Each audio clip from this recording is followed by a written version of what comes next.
अब चलिए हम हाइड्रोस्टैटिक्स से हाइड्रोडायनामिक्स की ओर बढ़ते हैं। इस शाखा में हम आमतौर पर द्रव के प्रवाह के बारे में अध्ययन करते हैं। आप द्रव को गति में देख सकते हैं। जब प्रवाह की बात आती है तो इसे मूल रूप से 3 श्रेणियों में वर्गीकृत किया जा सकता है। एक है स्ट्रीमलाइन या स्थिर प्रवाह, दूसरा है टर्बुलेंट और अंत में लैमिनर प्रवाह। एक स्थिर या स्ट्रीमलाइन प्रवाह में उस बिंदु से गुजरने वाला सारा द्रव हमेशा एक ही वेग रखेगा। इसका मतलब है कि आप कह सकते हैं कि किसी भी बिंदु पर गति समय के साथ नहीं बदलती है।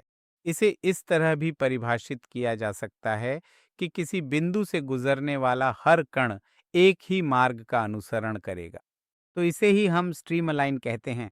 देखिए, जब किसी पाइप में पानी का प्रवाह बहुत ही सुचारू रूप से होता है, तो यह स्ट्रीमलाइन प्रवाह का एक बहुत अच्छा उदाहरण है, लेकिन इसे बनाए रखने के लिए वेग को कम रखना जरूरी है। वेग का परिमाण कम होना चाहिए। अशांत प्रवाह में आप देखेंगे कि यह बहुत ही टेढ़ा मेढ़ा होता है। ये यहाँ दिखाया गया है। जब आप बीकर में पानी को उबालना शुरू करते हैं तो संवहन कन्वेक्शन होता है। वहां कोई स्पष्ट परिभाषित मार्ग नहीं होता। नीचे की किसी भी द्रव अणु को गर्मी मिलेगी और वह किसी भी मार्ग से ऊपर चला जाएगा। तो वहां मार्ग स्पष्ट रूप से परिभाषित नहीं होता। यह अशांत प्रवाह बन जाता है। जब चिमनी में धुआं ऊपर उठता है तो वह भी कोई स्पष्ट मार्ग नहीं बनाता, इसलिए वह भी अशांत प्रवाह का उदाहरण है। जब आप अशांत कहते हैं तो इसका मतलब है अराजक यानी असंगठित। तो अगर यह स्ट्रीम अलाइन नहीं है तो जाहिर है कि यह अशांत प्रवाह ही होगा। एक बहुत अच्छा उदाहरण है प्राकृतिक संवहन, नेचुरल कन्वेक्शन। फिर उदाहरण के लिए आपने भंवर या एडीज देखी होंगी। भंवर वायु के साथ और एडीज पानी के साथ होते हैं। ये द्रव और वायु के बहुत ही असंगठित प्रवाह हैं। ये अशांत प्रवाह के उदाहरण हैं।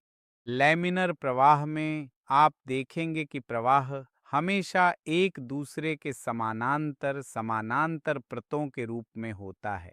द्रव समानांतर परतों के रूप में आगे बढ़ेगा। आप मानव शरीर के अंदर केशिकाओं में रक्त प्रवाह को देखते हैं, वह भी लैमिनर प्रवाह का एक बहुत अच्छा उदाहरण है। मैंने इसे वेक्टर की मदद से दर्शाने की कोशिश की है। ये समानांतर वेक्टर हैं। जैसे आप एक समान विद्युत या चुंबकीय क्षेत्र को दिखाने के लिए विधि अपनाते हैं, वैसे ही यहाँ भी लैमिनर प्रवाह को दर्शाने के लिए वही विधि अपनाई जाती है। आप देखिए, जब प्रवाह रेखीय, स्ट्रीमलाइन या अशांत, टर्बुलेंट होगा, यह जानने के लिए हमने एक विशेष संख्या चुनी है जिसे रेनॉल्ड्स संख्या कहा जाता है। रेनॉल्ड्स संख्या बराबर होती है रो वी डी बटा एटा। रो उस द्रव की घनता है जो प्रवाहित हो रहा है, बल्कि द्रव आप कह सकते हैं जो गति में है। इसका मतलब यह तरल और गैस दोनों के लिए सही है। यहाँ वी प्रवाहित द्रव की वेग है, डी पाइप का व्यास है और एटा जिसे हम आगे पढ़ेंगे वह श्यानता का गुणांक है। इस मान की गणना करके हम यह सुनिश्चित कर सकते हैं कि प्रवाह रेखीय, स्ट्रीमलाइन होगा या अशांत, टर्बुलेंट। यदि यह 2000 से कम है तो यह रेखीय प्रवाह, स्ट्रीमलाइन फ्लो होगा। यदि यह 3000 से अधिक है तो निश्चित रूप से यह अशांत प्रवाह, टर्बुलेंट फ्लो होगा। और इसके बीच यानी 2000 और 3000 के बीच प्रवाह न तो रेखीय होता है और न ही अशांत। आप कह सकते हैं कि यह संक्रमणकालीन अवस्था है, यानी यह धीरे धीरे रेखीय प्रवाह से अशांत प्रवाह में बदल रहा है।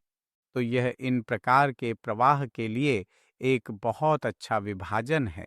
अब बिंदुवार मैंने इस प्रवाह को समझाने की कोशिश की है, शर्त और उदाहरण देकर। देखिए, जो कुछ भी मैंने आपको बताया है, आप उसे एक एक करके ले सकते हैं। जैसे स्थिर प्रवाह जिसमें वेग समय के साथ स्थिर रहता है, पाइप में पानी आदि। मैंने जो कुछ भी समझाया है, आप उसे यहाँ सारणीबद्ध टेबलर रूप में देख सकते हैं या दोहरा सकते हैं।